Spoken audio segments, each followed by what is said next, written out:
Hello, I'm Jeana Myers, and this is Homegrown in the Garden.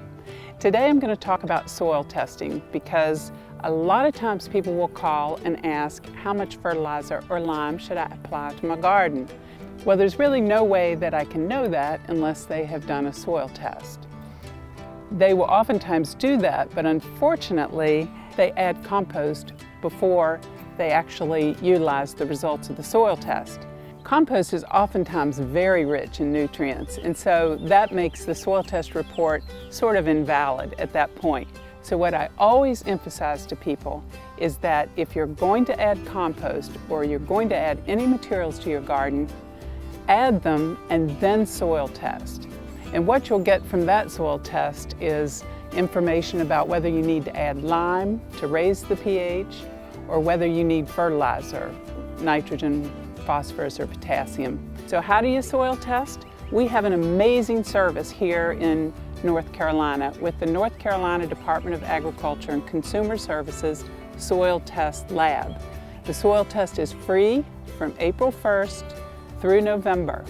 So there's no reason not to get your soil tested. They provide boxes and you will put your name on it, a number.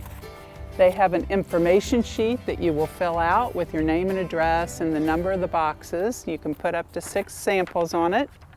The test is very simple. All you want to do is think about getting an average of any given area.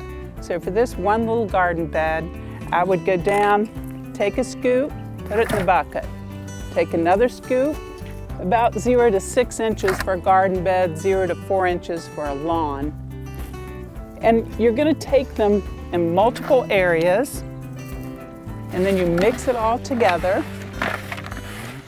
and fill up the box to the red line.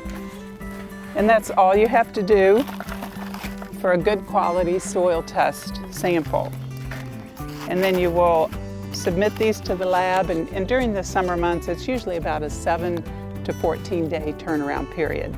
And what you'll get is a great report telling you what you need to apply to your garden, and we are happy at that point to help you best understand the soil test information that you'll get.